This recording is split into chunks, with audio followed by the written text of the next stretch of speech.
Je m'appelle Belin Mario, j'habite en bas dans la rue de Versailles et aujourd'hui je vais vous présenter une photo qui est très intéressante à plus d'un titre.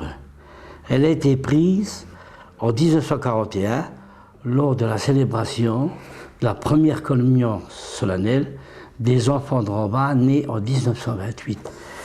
Elle était intéressante pourquoi? Parce que en 1941, elle représente tous les enfants de chœur qui faisaient partie de la paroisse de Rambin. Et on était une bonne tapée, on était une cinquantaine environ. Et elle a été prise devant l'église de Rambin, qui elle était en réfection depuis 1938. Donc c'est une église qu'ils avaient arrêté les travaux à cause de la guerre. Elle a commencé en 1938 et en 1941 elle était arrêtée, surtout que les Allemands étaient venus, donc on ne travaillait plus sur l'église. Et elle a été célébrée dans le sous-sol. C'est une première communion qui a été célébrée dans le sous-sol. Et le curé s'est dit, tiens, on va faire une photographie, étant donné qu'il y a des enfants qui sont enfants de chœur, ça prend un souvenir. Alors, elle représente donc tous les enfants de chœur de la paroisse de Rambin, et on était cinq enfants de chœur qui faisaient la communion ce jour-là. Il y a donc, je vais voir un peu la photo, il y a donc Raymond Velté, il y a Pierre Darros, il y a Martial Faucillon, il y a Roland Schitz et moi-même qui suis ici au bout.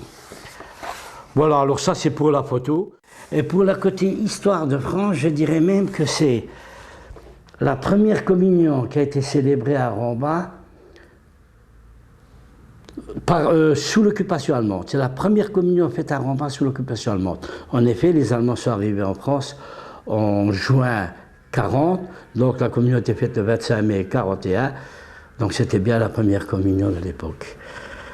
J'ai une anecdote à dire sur cette journée-là. Il y avait une jeune fille qui était très malade. Donc elle ne pouvait pas se présenter à l'église, elle était couchée, je ne sais pas ce qu'elle avait, mais enfin je sais qu'elle était très malade. Et alors à l'époque, vous savez, le curé pouvait emmener, enfin le faut peut-être aujourd'hui aussi, mais il pouvait emmener la communion à la maison. Alors il a pris une occasion, étant donné que c'était une jeune fille qui devait faire la communion avec nous, il a pris donc deux enfants de chœur qui faisaient la communion, un est allé apporter la communion chez elle. Et à l'époque, c'était toute une cérémonie. Il y avait donc le curé avec sa cape, il avait le cibas avec l'hostie dedans, et les deux enfants de chœur en tenue, avec une clochette, et de temps en temps on sonnait, et les gens s'arrêtaient, il y avait même les dames qui s'agenouillaient.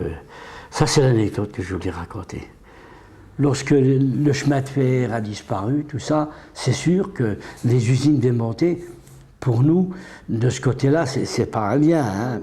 Un manque du travail, parce que je me souviens quand j'étais jeune, quand il y avait les changements de poste, le matin, ou à 2h de l'après-midi, ou le soir, le monde qu'il y avait sur les routes, hein, à pied. Les uns allaient prendre le train, parce qu'ils habitaient Metz, à Grodon, je n'importe, qui venaient travailler en bas, ou au Mécou, toute la vallée de Londres, mais il y avait du boulot, c'était en somme comment je veux dire, l'Amérique.